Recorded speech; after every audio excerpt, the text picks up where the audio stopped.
Módulo número 9. Plan de estudios de la especialidad en medicina interna. Miastenia gravis. Enfermedades del sistema nervioso. Una revisión realizada en el Hospital Clínico Quirúrgico Docente Miguel Enríquez. La Habana, julio de 2021.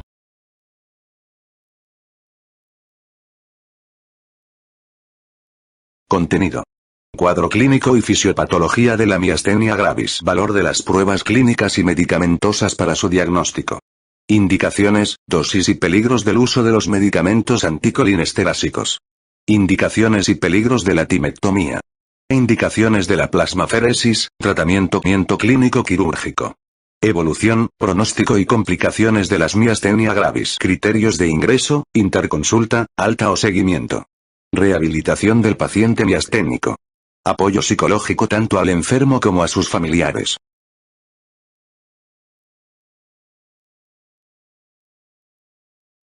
Trastornos de la transmisión neuromuscular.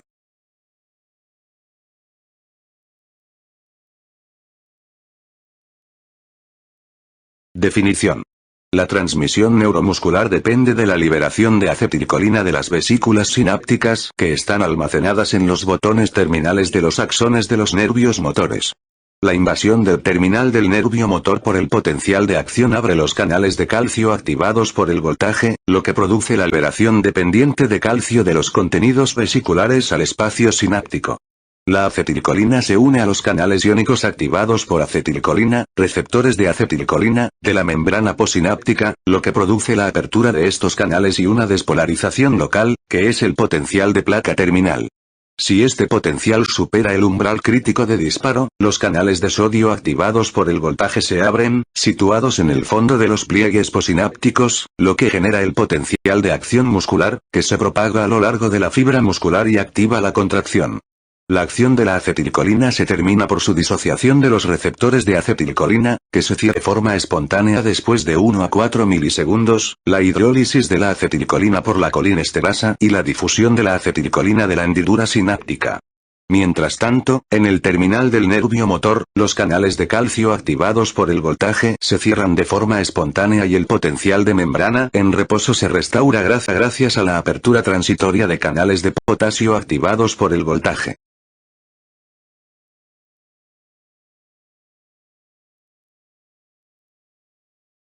Potencial de placa terminal. La magnitud en la que la amplitud del potencial de placa terminal supera el umbral de activación de los canales de sodio activados por el voltaje se denomina factor de seguridad.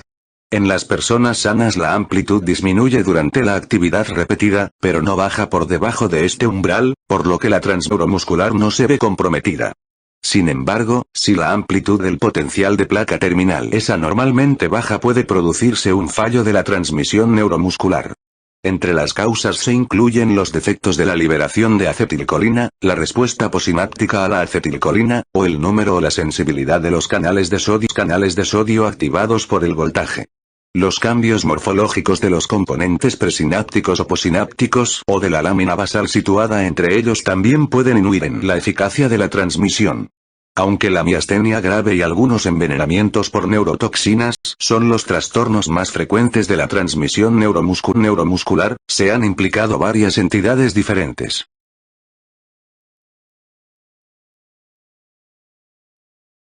Enfermedades autoinmunitarias. Miastenia grave.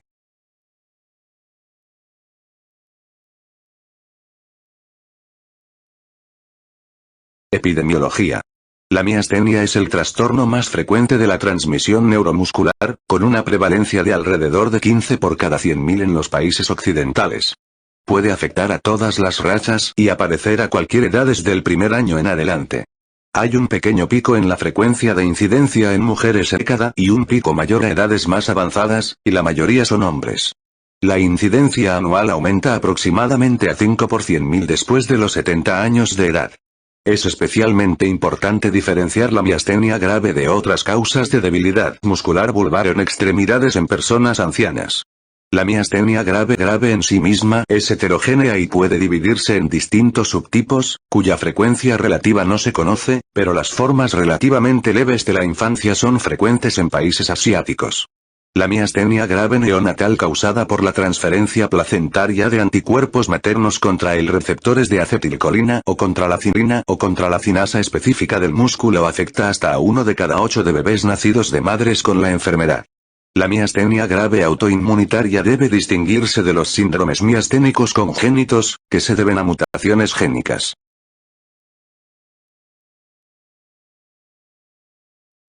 Biopatología. Fisiopatología. La miastenia grave se debe a un defecto de la transmisión neuromuscular. La respuesta posináptica a la acetilcolina, potencial de placa terminal, se reduce, de modo que no se alcanza el umbral de activación del potencial de acción muscular. En una placa terminal con una afectación grave, esta deficiencia puede producirse al principio de la contracción, pero es más frecuente durante la actividad repetida, cuando el potencial de placa terminal disminuye de forma natural, a pesar de un aumento compensador en la liberación de acetilcolina. Este fenómeno, que se produce a lo largo de muchas placas terminales en un músculo, es responsable de la reducción de amplitud del potencial de acción muscular compuesto durante la estimulación nerviosa repetitiva, un hallazgo que es diagnóstico de un trastorno de la transmisión neuromuscular.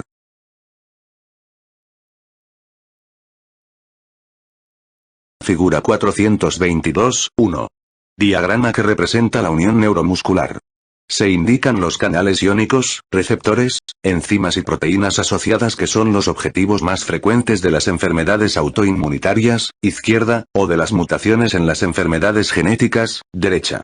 El receptor de acetilcolina puede existir en las isoformas fetal o adulta, como se ilustra en la parte superior izquierda. La sustitución de la forma fetal por la adulta tiene lugar hacia el final de la gestación en el ser humano. En la parte superior derecha se ilustra la vía agrina.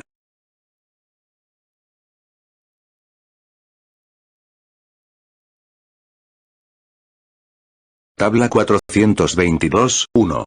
Trastornos de la transmisión neuromuscular.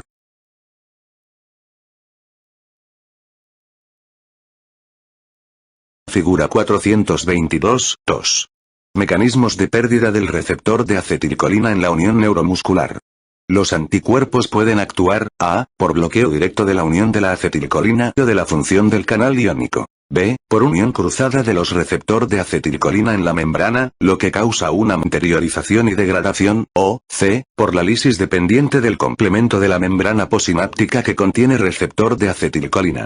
En la miastenia grave es probable que la lisis mediada por complemento sea el mecanismo fundamental de forma global. Cabe destacar que no existen evidencias de mecanismos dependientes del complemento ni en el síndrome miasténico de Lambert-Eaton ni en la neuromiotonía adquirida, en los que el mecanismo principal parece ser la unión cruzada de los respectivos canales iónicos y la mayor interiorización.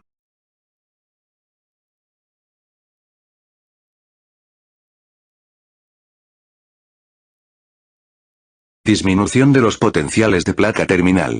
En la miastenia grave, la disminución de los potenciales de placa terminal se debe a la pérdida de receptores de acetilcolina funcionales en la membrana posináptica y también a la simplificación de los pliegues posinápticos, donde se encuentran los canales de sodio activados por el voltaje. La mayoría de los pacientes estos cambios se deben a los anticuerpos contra los receptores de acetilcolina.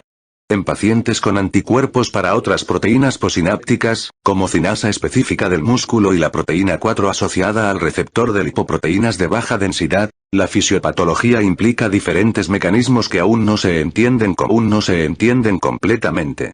A semejanza de la mayoría de las sinapsis, la unión neuromuscular está muy regulada. Si se secciona el nervio, lo que causa la pérdida de la transmisión neuromuscular, el músculo responde con un incremento de la expresión de los receptores de acetilcolina, que cambian a un fenotipo fetal.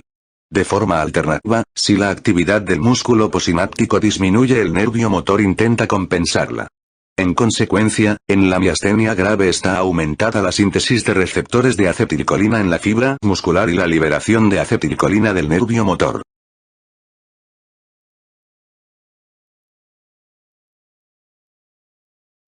Patogenia.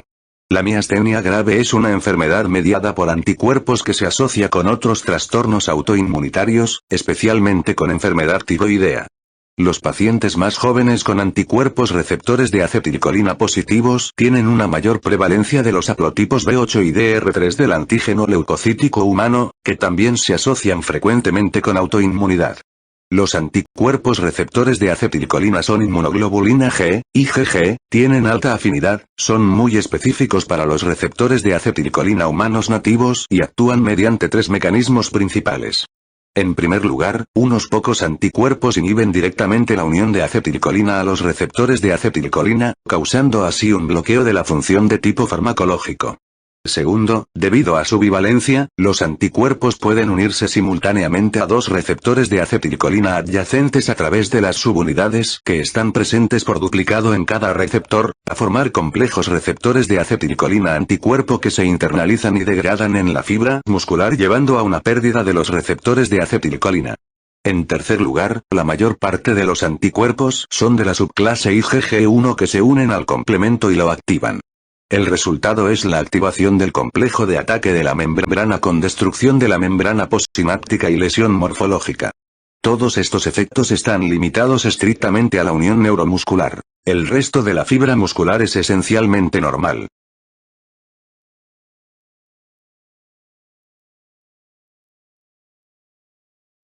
Anticuerpos específicos. La producción de anticuerpos específicos requiere linfocitos T colaboradores que puedan reconocer los epítopos de los receptores de acetilcolina. Se piensa que la glándula tímica, que a menudo es anómala en la miastenia, interviene en la respuesta inmunitaria contra los receptores de acetilcolina. En pacientes con enfermedad de inicio precoz, el timo suele presentar hiperplasia folicular, con infiltrados de linfocitos T y B en la médula expandida. Estos infiltrados, que son muy similares a los centros germinales que se encuentran en los ganglios linfáticos, contienen linfocitos B que expresan inmunoglobulina de superficie específica para los receptores de acetilcolina y células plasmáticas que sintetizan los anticuerpos receptores de acetilcolina.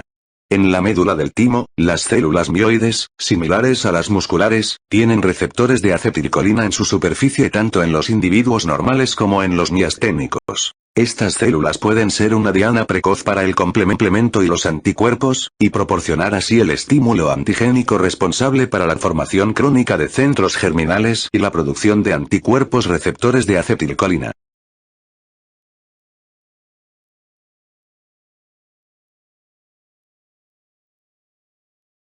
Inicio tardío. En la miastenia grave de inicio tardío y en los pacientes con anticuerpos cinasa específica del músculo, el timo es normal para la edad en la mayoría. Sin embargo, algunos pacientes sin anticuerpos convencionales receptores de acetilcolina o cinasa específica del músculo tienen hiperplasia tímica característica, anticuerpos que se unen a los receptores de acetilcolina agrupados estrechamente en las células transfectadas. Los timomas, que son tumores de células epiteliales, aparecen en el 10 a 15% de los pacientes miasténicos y casi siempre se asocian con anticuerpos receptores de acetilcolina.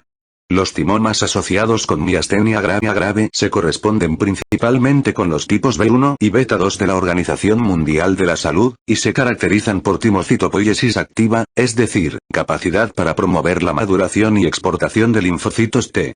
Las células epiteliales del timoma expresan antígenos musculares y subunidades del receptores de acetilcolina, y se piensa que son responsables de una selección negativa defectiva con la exportación a la periferia de linfocitos T autorreactivos. Es infrecuente que la miastenia grave surja tras la extirpación de un timoma.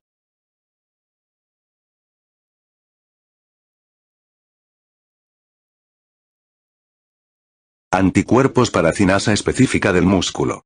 Aproximadamente el 40% de los pacientes con anticuerpos receptores de acetilcolina negativos tienen anticuerpos para cinasa específica del músculo, una tirosina cinasa muscular que se expresa específicamente en la unión neuromuscular y tiene una función crucial en la formación y mantenimiento de la membrana postsináptica. Cinasa específica del músculo se activa por la agrina secretada por el nervio a través de su correceptor lipoproteínas de baja densidad. La fosforilación y dimerización de cinasa específica del músculo induce una cascada de señal intracelular que conduce a la agregación de los receptores de acetilcolina. En modelos animales, los anticuerpos cinasa específica del músculo causan pérdida de receptores de acetilcolina y reducción de los pliegues posinápticos, así como pérdida del aumento presináptico compensador normal en la liberación de acetilcolina. Sin embargo, los anticuerpos cinasa específica del músculo son predominantemente IgG4 y no activan el complemento, por lo que aún no está claro cómo estos anticuerpos causan la fisiopatología neuromuscular. Un pequeño número de pacientes con anticuerpos receptor de acetilcolina y cinasa específica del músculo negativos tienen anticuerpos séricos para lipoproteínas de baja densidad. Los anticuerpos lipoproteínas de baja densidad interfieren en la unión lipoproteínas de baja densidad agrina y reducen la expresión de los receptores de acetilcolina in vitro, y su patogenicidad se ha demostrado recientemente en un modelo animal.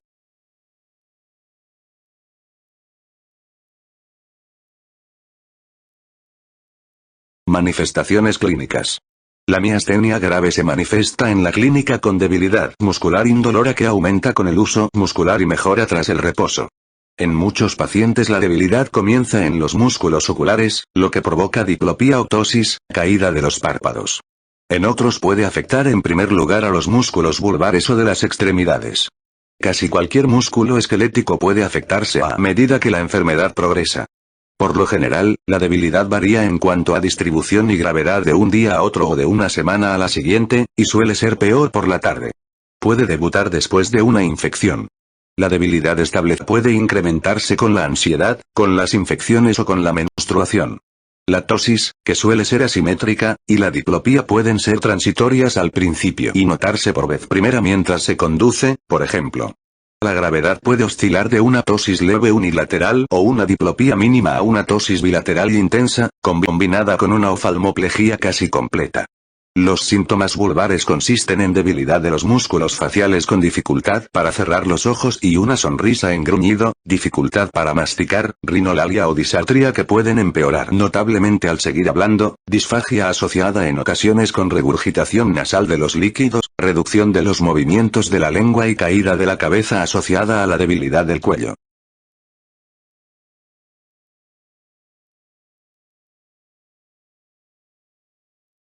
Afectación de los músculos. La afectación de los músculos de las extremidades es frecuente y suele localizarse más a nivel proximal que distal.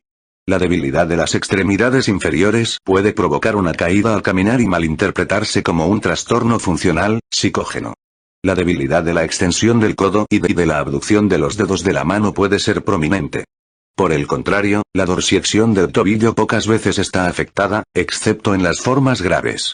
La disfunción respiratoria es menos habitual, pero puede ser potencialmente mortal, sobre todo si se asocia a disfagia. La afectación selectiva del diafragma puede causar una disnea grave en decúbito supino. La atrofia es infrecuente, pero puede afectar a los músculos faciales y a la lengua, por ejemplo, en la enfermedad de larga evolución. Suele existir hiperrexia tendinosa. Los trastornos vesicales son infrecuentes y no existen síntomas sensitivos.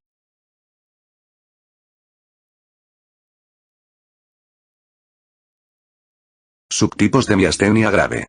Se pueden distinguir varios subgrupos, según criterios clínicos y anatomopatológicos, lo que puede ayudar a guiar el tratamiento.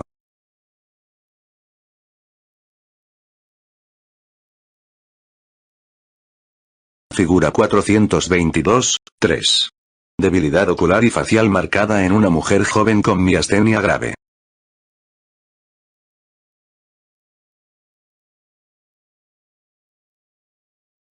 Miastenia grave ocular. La miastenia grave ocular se limita a los músculos extraoculares. Si se mantiene localizada durante al menos 2 años es improbable una generalización posterior. Las concentraciones de anticuerpos contra el receptores de acetilcolina suelen ser bajas y en alrededor del 50% de los casos indetectables. El timoma es infrecuente en este grupo. La unión neuromuscular de los músculos oculares muestra diferencias estructurales y fisiológicas respecto a los músculos de las extremidades. La debilidad ocular suele ser el síntoma de presentación no solo de la miastenia grave, sino también de la intoxicación por neurotoxinas, como en el botulismo. Por tanto, los factores fisiológicos o la accesibilidad de las uniones neuromusculares de los músculos oculares a los factores circulantes pueden hacerlos especialmente vulnerables a los anticuerpos en la miastenia grave.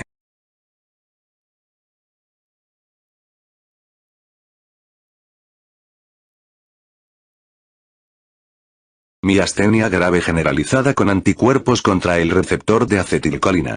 Entre los pacientes con enfermedad generalizada y anticuerpos contra el receptor de acetilcolina se distinguen tres subgrupos clínicos. La miastenia grave de inicio precoz es más frecuente en mujeres y presenta una asociación estrecha con el haplotipo antígeno leucocítico humano A1, B8 y DR3. El timo suele ser hiperplásico.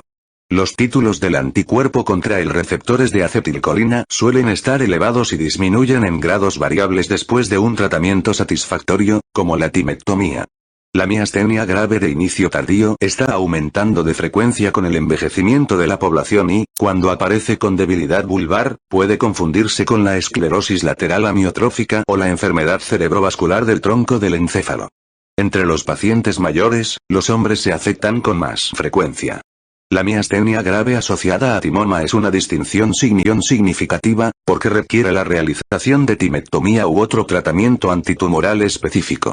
La mayoría de los pacientes con timomas y miastenia grave se diagnostican entre los 30 y los 60 años.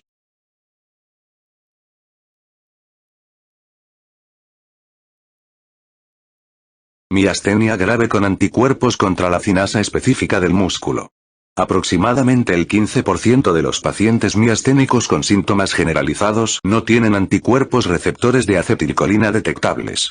Hasta un 40% de estos individuos tienen anticuerpos para cinasa específica del músculo.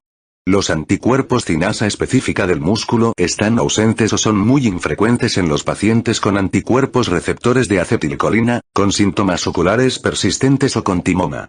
En comparación con la miastenia grave característica, la enfermedad con anticuerpos cinasa específica del músculo positivos se caracteriza por una prevalencia elevada en mujeres más jóvenes, debilidad muscular vulvar, cervical y respiratoria predominante, y una mayor frecuencia de atrofia muscular facial y lingual.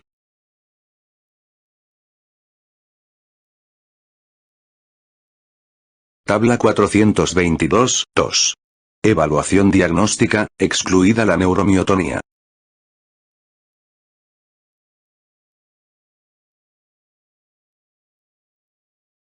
Miastenia grave sin anticuerpos contra el receptor de acetilcolina ni la cinasa específica del músculo. Algunos pacientes con hiperplasia del timo y buena respuesta al tratamiento, incluida la timectomía, pueden tener anticuerpos que se unen solo a los receptores de acetilcolina agrupados o a las células que expresan receptores de acetilcolina. Una proporción variable de pacientes con anticuerpos receptores de acetilcolina y cinasa específica del músculo negativos tienen anticuerpos lipoproteínas de baja densidad. No se ha encontrado asociación de estos anticuerpos con el timoma.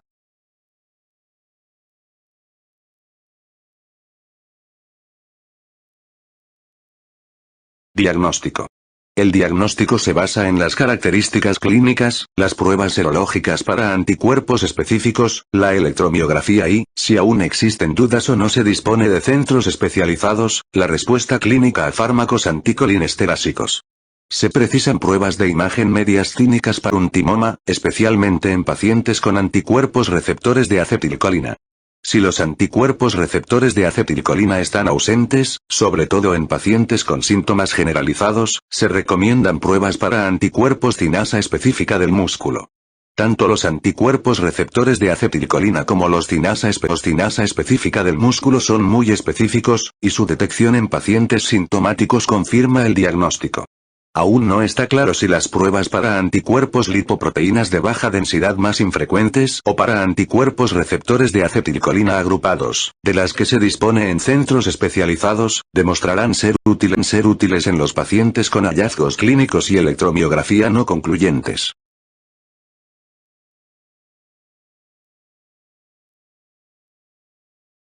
Anomalía electrofisiológica. La anomalía electrofisiológica consiste en un decremento anormalmente grande, mayor al 10%, de la amplitud del potencial de acción muscular compuesto con la estimulación nerviosa repetitiva de baja frecuencia, 3 Hz, o el aumento del jitter, variabilidad de la contracción muscular en la electromiografía de fibra única.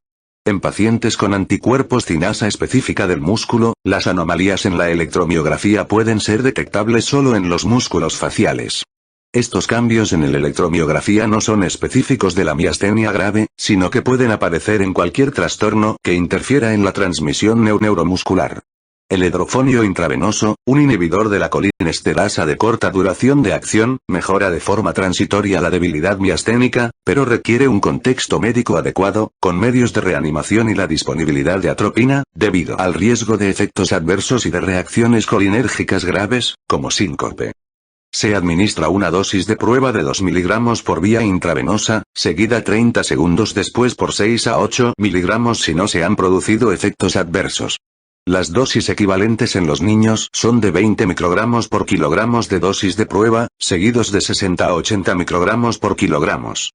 Algunos PAD mejoran lo bastante con la dosis de prueba, por lo que no es necesario administrar la dosis completa. Una prueba farmacológica alternativa en adultos es una dosis única de neostigmina subcutánea o intramuscular, 1 a 2,5 mg, o de piridostigmina oral, 60 mg.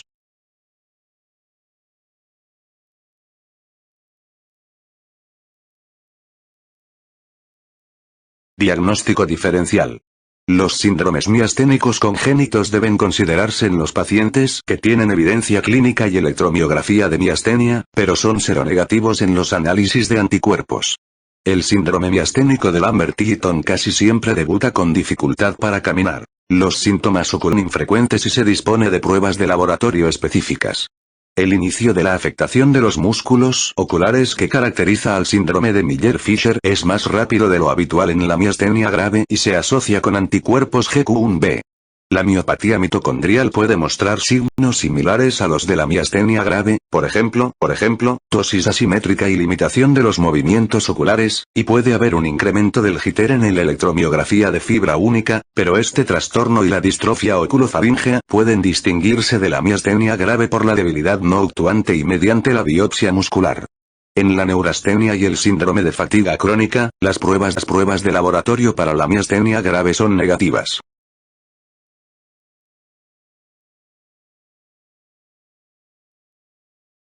Tratamiento.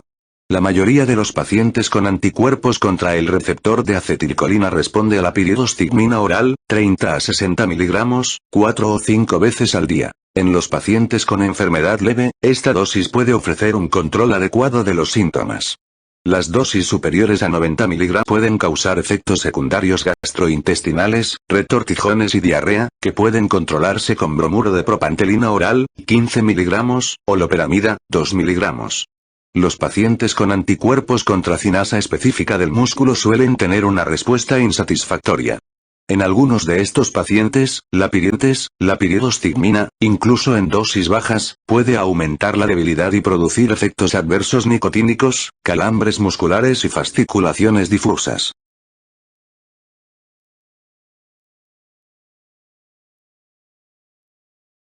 Miastenia grave neonatal. La piridostigmina, 3 a 5 mg, puede administrarse cada 4 horas hasta alrededor de 1 hora antes de una toma. Puede que sea necesario un seguimiento estrecho y soporte respiratorio en una unidad especial.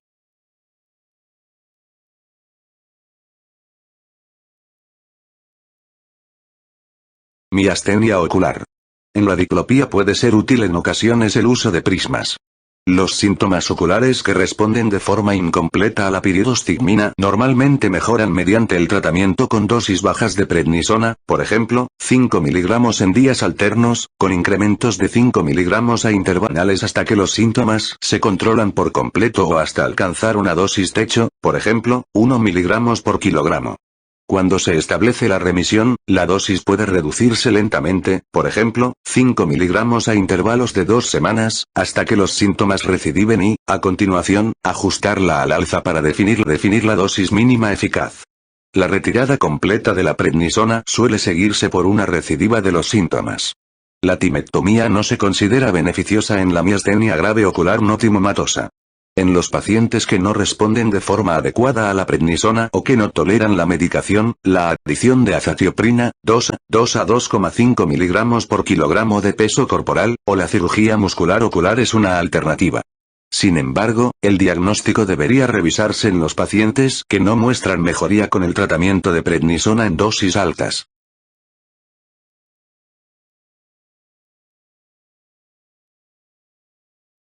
Timoma. El timoma generalmente es indicación de cirugía, pero la extirpación del tumor no suele mejorar la debilidad muscular. Si el tumor es localmente invasivo, está indicada radioterapia postoperatoria. Si la extensión del tumor es más amplia, puede considerarse quimioterapia con pautas que contengan cisplatino. La miastenia grave asociada con timoma generalmente es grave, y la mayoría de los pacientes necesitan tratamiento a largo plazo con corticoides e inmunodepresores.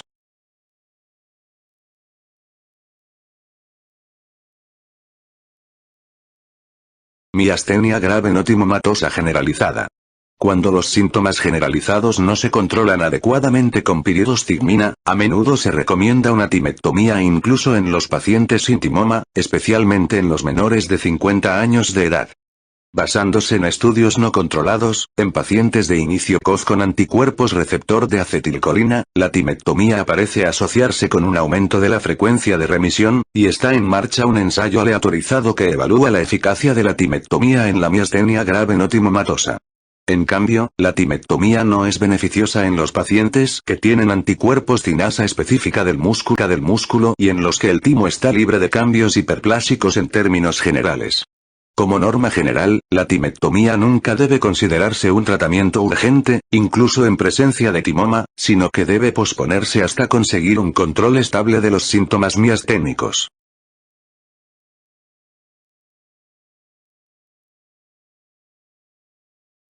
Tratamiento inmunodepresor. El tratamiento inmunodepresor con prednisona generalmente se administra en las fases iniciales debido a su efecto de latencia corta. La mayoría de los pacientes responden a prednisona en días alternos, comenzando con una dosis baja, por ejemplo, 10 mg cada 2 días, y aumentando 100 mg por dosis hasta 1 a 1,5 mg por kilogramo. Puesto que en el inicio la prednisona puede exacerbar temporalmente la enfermedad, los pacientes se manejan mejor en el hospital, especialmente si tienen afectación muscular vulvar o respiratoria. Cuando se establece la remisión, puede reducirse hasta 5 a 10 mg cada 2 semanas, o más lentamente, hasta la dosis mínima eficaz. En todos los pacientes es obligatorio el tratamiento profiláctico de la osteoporosis y un seguimiento atento de otros efectos colaterales.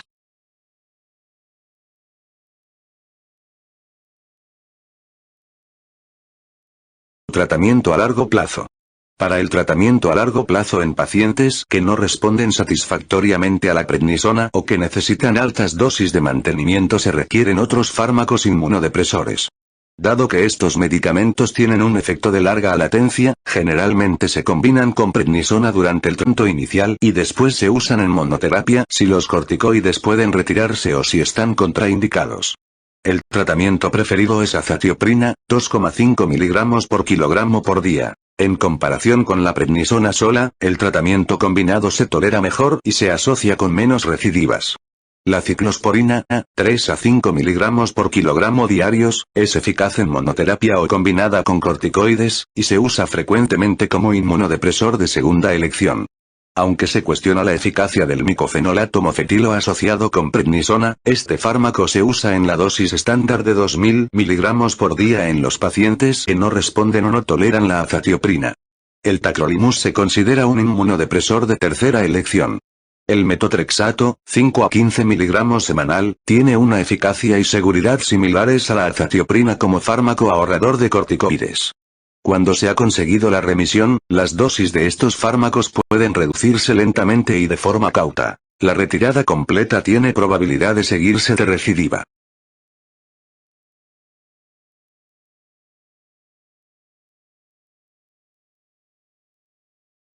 Perfusión de inmunoglobulina y la plasmaféresis. La perfusión de inmunoglobulina y la plasmaféresis son igualmente eficaces para producir mejoría a corto plazo, que característicamente persiste durante 4 a 6 semanas, y pueden usarse como preparación para la timectomía, para cubrir el inicio del tratamiento con prednisona para controlar las exacerbaciones de la enfermedad. La perfusión de 1 gramos por kilogramos de inmunoglobulina administrada solo el primer día es tan eficaz como 1 gramos por kilogramos el primer día y de nuevo el segundo día. Debido a los beneficios a corto plazo de estos tratamientos, deben acompañarse de tratamiento inmunodepresor adicional. La inhibición de la producción de acetilcolinesterasa usando un oligonucleótido contra sentido corto fue tanto eficaz como segura en un estudio en fase 1b en pacientes con anticuerpos receptor de acetilcolina positivos. Se ha iniciado un estudio en fase 2. La ciclofosfamida en altas dosis y dos anticuerpos monoclonales, el rituximab, que reduce considerablemente las células B circulantes, y el eculizumab, que se une a C5 para impedir la activación del complemento, se han usado con éxito en pacientes con enfermedad refractaria.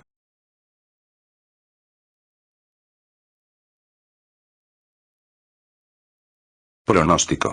El uso creciente de tratamientos inmunodepresores, junto con los avances en los cuidados intensivos, ha mejorado en gran medida el pronóstico de la miastenia grave.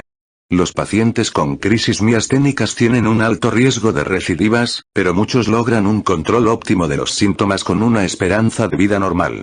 Sin embargo, el pronóstico no es tan bueno en los pacientes con timoma invasivo, que tienen una frecuencia de supervivencia a los 5 años de aproximadamente un 80%, o con carcinomas tímicos, con una frecuencia de supervivencia a los 5 años de solo alrededor del 40%.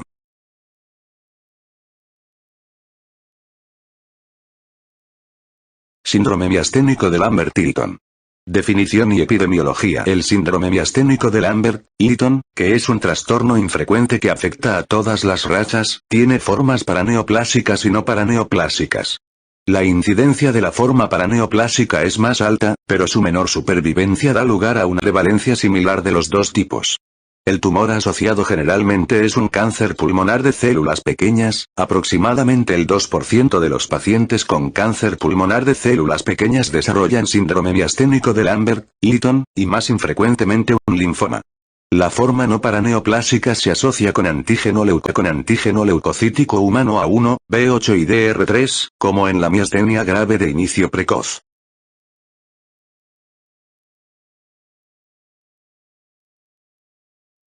Biopatología. El síndrome miasténico de Lambert-Eaton es un trastorno presináptico mediado por anticuerpos, que se caracteriza por la liberación de un menor número de cuantos de acetilcolina, vesículas, con cada impulso nervioso. Por consiguiente, los potenciales de placa terminal registrados en biopsias de músculo intercostal tienen una amplitud mucho menor. Durante la estimulación nerviosa repetitiva a frecuencias altas, la amplitud del potencial de placa terminal aumenta, probablemente debido a la acumulación de calcio en el terminal del nervio motor, lo que incrementa la liberación de acetilcolina. Los estudios de microscopia electrónica mediante criofractura de los terminales del nervio motor muestran que las partículas de la zona activa, que representan los canales de calcio activados por el voltaje, aparecen en un menor número y están desorganizados. En el síndrome miasténico de Lambert-Eaton los anticuerpos se unen a la terminación nerviosa presináptica en las zonas de liberación de acetilcolina, y parecen actuar principalmente creando enlaces cruzados con los canales de calcio dependientes del voltaje, lo que conduce a su agregación e internalización.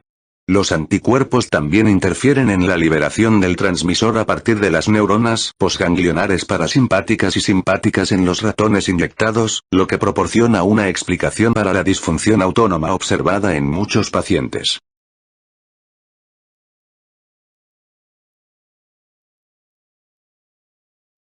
Manifestaciones clínicas. Casi todos los pacientes debutan con dificultad para caminar. La marcha presenta un balanceo característico. La debilidad de los músculos oculares, vulvares y respiratorios es menos habitual que en la miastenia grave. Esta debilidad afecta de forma predominante a los músculos proximales, que pueden un aumento de la fuerza durante los primeros segundos de una contracción máxima. Los reejos aparecen ausentes o deprimidos, pero pueden incrementarse después de 10 segundos de contracción muscular máxima, potenciación posttetánica. Los síntomas autónomos tales como sequedad de boca, estreñimiento y disfunción eréctil aparecen en la mayoría de los pacientes. Puede presentarse ataxia cerebelosa en asociación con cáncer pulmonar de células pequeñas. Los pacientes con síndrome miasténico de Lambert-Eaton no paraneoplásico pueden tener otras enfermedades autoinmunitarias, sobre todo vitíligo.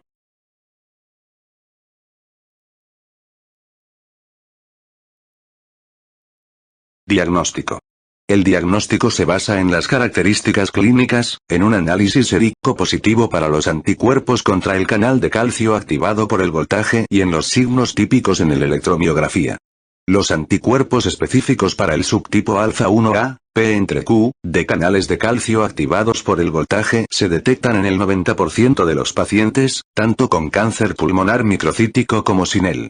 Los pacientes pueden no responder de forma convincente al hidrofonio intravenoso. En el electromiografía, la amplitud del potencial de acción muscular compuesto en reposo está reducida.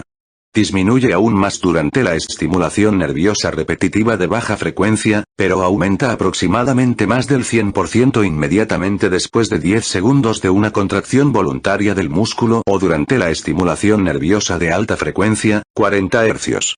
La electromiografía de fibra única es menos específica, porque el aumento del jitter no distingue entre miastenia grave y síndrome miasténico de Lambert-Eaton.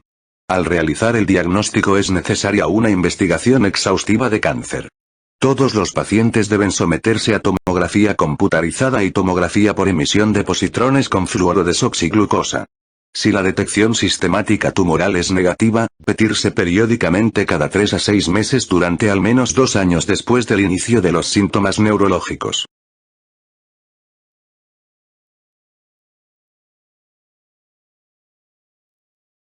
Diagnóstico diferencial. La intoxicación botulínica provoca un bloqueo de la liberación presináptica del transmisor en la unión neuromuscular, así como cambios en el electromiografía similares a los observados en el síndrome miasténico de Lambert-Eaton. El botulismo se detecta por el hallazgo de la toxina en el suero, o de la bacteria Clostridium botulinum en la herida o en las heces. Las miopatías pueden simular un síndrome miasténico de Lambert-Eaton desde el punto de vista clínico, pero no existen cambios autónomos, los hallazgos de la electromiografía son distintos y la biopsia muscular muestra anomalías.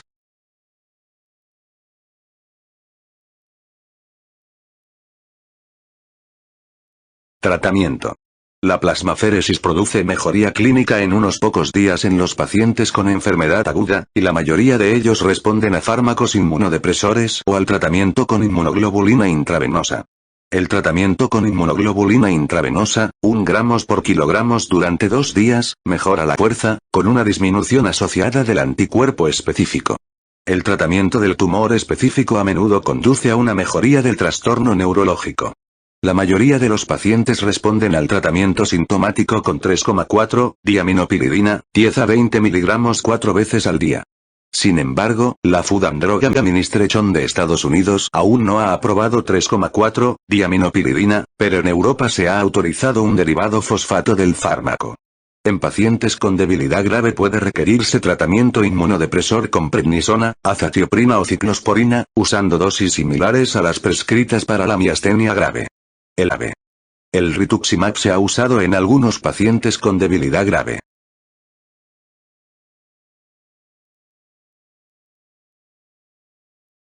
Pronóstico. El pronóstico depende sobre todo de la malignidad asociada. Los pacientes con un síndrome miasténico de Lambert-Eaton paraneoplásico tienden a tener una enfermedad progresiva y una respuesta peor al tratamiento.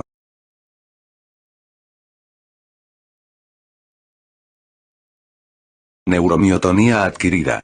Definición y epidemiología. La neuromiotonía, o síndrome de Isaacs, es un trastorno infrecuente que se caracteriza sobre todo por mioquimia, contracciones musculares ondulantes espontáneas, que pueden ser intermitentes o continuas y que pueden producirse durante el sueño o la anestesia general. Se debe a una hiperexcitabilidad de los nervios motores. Una variante más leve, el síndrome de calambres-fasciculación, es más frecuente.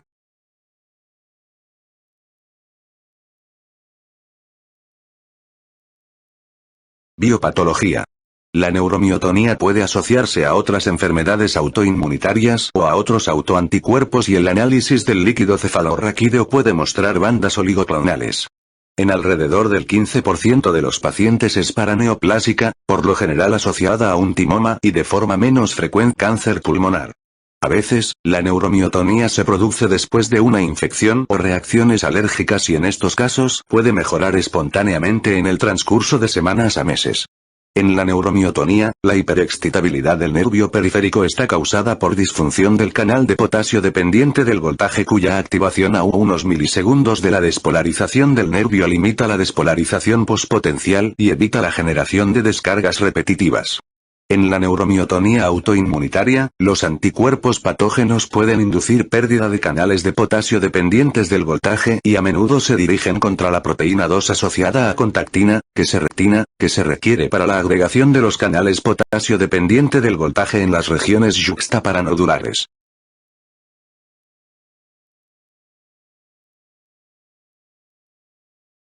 Manifestaciones clínicas. La presentación clínica es variable, pero puede consistir en rigidez muscular, calambres, mioquimias, fasciculaciones, pseudomiotonía, por ejemplo, incapacidad para la relajación después de cerrar el puño, y debilidad. Es frecuente el aumento de sudoración. En el síndrome calambre-fasciculación, los síntomas son más leves y en su mayoría inducidos por el ejercicio. Algunos pacientes tienen síntomas sensitivos, como dolor de tipo neuropático, u otros menos graves, como parestesias, disestesias y entumecimiento. Y unos pocos presentan signos autónomos o del sistema nervioso central con encefalopatía que se manifiestan con insomnio, alucinaciones, delirios y alteraciones del ánimo, síndrome de Morvan.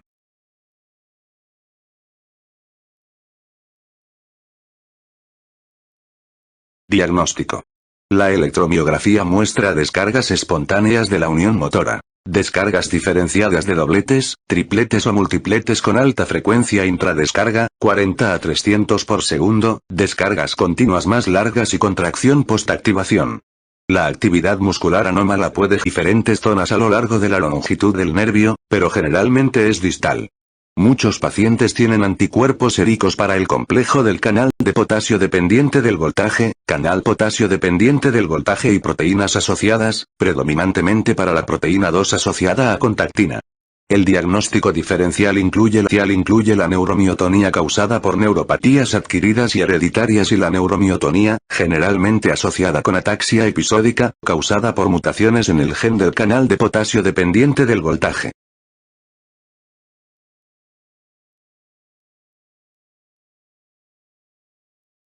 Tratamiento y pronóstico. La neuromiotonía puede mejorar con el uso de anticonvulsionantes, como la carbamazepina, hasta 800 a 1000 mg por día, difenilidantoína, hasta 300 mg por día, o la motrigina, hasta 100 mg por día, que reducen la función del canal de sodio y disminuye la hiperexcitabilidad de los nervios. La plasmaféresis y las inmunoglobulinas intravenosas, utilizando la misma pauta que en la miastenia grave, pueden mostrar una mejoría a corto plazo. Los inmunodepresores, como para la miastenia grave, son eficaces en algunos pacientes. La neuromiotonía suele ser una enfermedad monofásica que puede tratarse con éxito mediante medidas terapéuticas sintomáticas e inmunomoduladores. Cuando se asocia a miastenia grave, la administración de piridostigmina puede aumentar los síntomas de hiperexcitabilidad del nervio motor.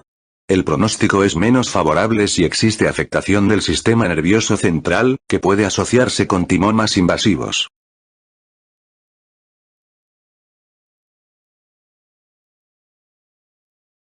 Síndromes miasténicos genéticos. Los síndromes miasténicos congénitos son trastornos hereditarios derivados de mutaciones de los genes que codifican proteínas claves en la unión neuromuscular.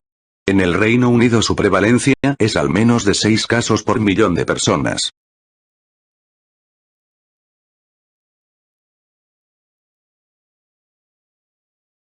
Biopatología.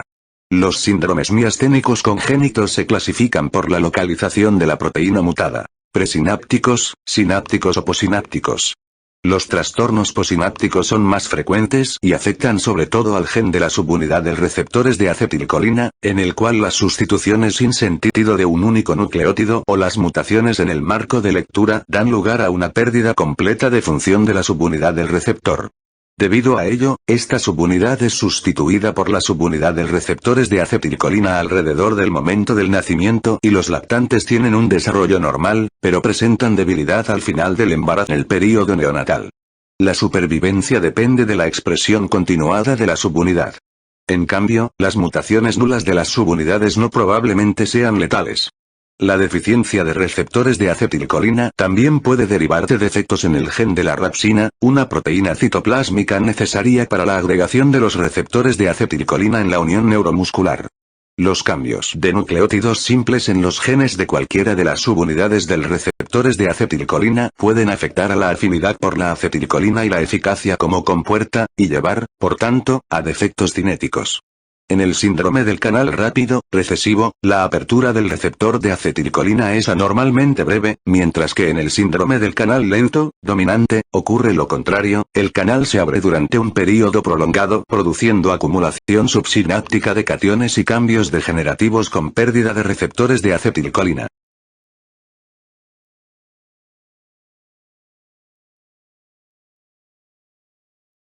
Mutaciones en el gen COLC.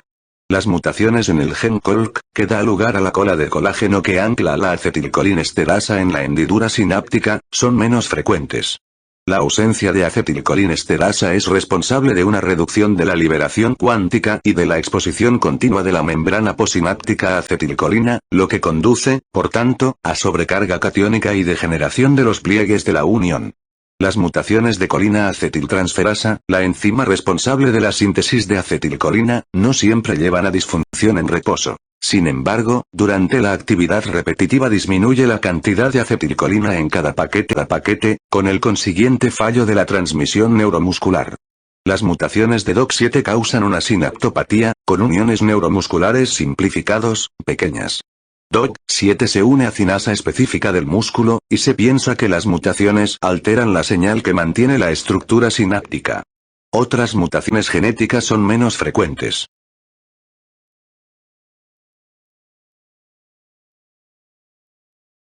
Manifestaciones clínicas. Las manifestaciones clínicas pueden oscilar desde la muerte fetal en casos graves hasta síntomas leves que aparecen en la edad adulta. Aunque la mayoría de los casos debutan en la etapa de lactancia con tosis, hipotonía y dificultades para la alimentación y la respiración, los patrones ligeramente distintos de debilidad muscular aportan pistas que apuntan a cuál es el gen implicado. La artrogriposis múltiple congénita, indicativa de acinesia fetal, se produce con mutaciones de la rapsina. Pueden producirse apneas episódicas potencialmente mortales con mutaciones de la colina acetiltransferasa o la rapsina, o en los síndromes del canal rápido. Se produce una oftalmoplegia grave en la deficiencia de acetilcolinesterasa en la placa terminal, en la deficiencia de receptores de acetilcolina debido a mutaciones en la subunidad de receptores de acetilcolina y en los síndromes del canal rápido, aunque raramente se observa en otros síndromes genéticos. Los síntomas motores con mutaciones de DOX7 suelen aparecer alrededor de los 2 años de edad después de que el niño aprende a caminar y se caracterizan por debilidad de la cintura de las extremidades asociada con tosis y afectación muscular facial y vulvar.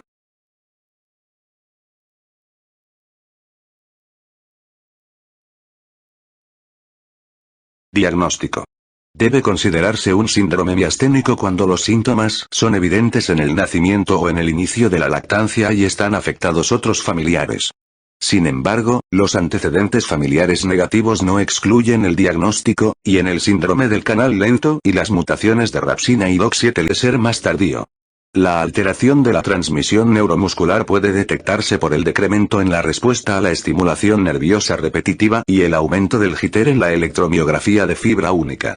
En el síndrome del canal lento y de deficiencia de acetilcolinesterasa, el potencial de placa motora prolongado dura más que el período refractario de la fibra muscular, y un único estímulo nervioso puede seguirse de un potencial de acción compuesto muscular repetitivo, doble respuesta. El análisis genético es esencial para confirmar el diagnóstico y ayudar al tratamiento, pronóstico y asesoramiento, aunque en muchas familias no se ha identificado el gen defectivo.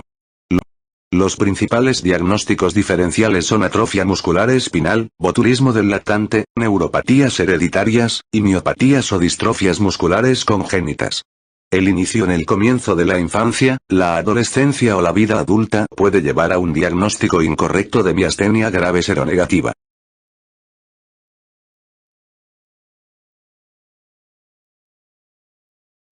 Tratamiento y pronóstico. Muchos de los síndromes miasténicos congénitos responden a los inhibidores de acetilcolinesterasa, como los que se usan en la miastenia grave, y a 3,4-diaminopiridina, 1 mg por kilogramo por día dividido en 4 dosis. Los pacientes con el síndrome del canal lento responden a quinidina, en dosis correspondientes a niveles séricos de 1 a 2,5 mg por litro, o a fluoxetina, 60 a 100 mg por día en adultos, aunque algunos pacientes pueden responder a dosis tan bajas como 20 mg, pero el uso de este fármaco en niños o adolescentes requiere supervisión psiquiátrica. Para los síndromes en los que se desestabiliza la unión neuromuscular o si existen cambios degenerativos, como en la deficiencia de DOT7 o de acetilcolinesterasa de la placa terminal, el tratamiento con efedrina, 45 a 100 mg por día en adultos, 3 mg por kilogramo por día en niños, o con salbutamol, 0,5 a 2 mg cada 8 horas, tiene una eficacia notable. Los efectos beneficiosos de este tratamiento no se observan de inmediato, sino que se consolidan durante un período de 6 meses o más. Aunque los trastornos congénitos pueden ser mortales en la etapa de lactancia, por lo general debido a episodios de apnea durante las infecciones, la mayoría tienden a ser no progresivos o incluso pueden mejorar durante la adolescencia o la vida adulta. Las excepciones son el síndrome del canal lento y la deficiencia de acetilcolinesterasa, que, debido a la excesiva activación del receptor de acetilcolina, pueden asociarse a cambios degenerativos progresivos de la placa motora, aunque este riesgo se mitiga en gran medida en el tratamiento.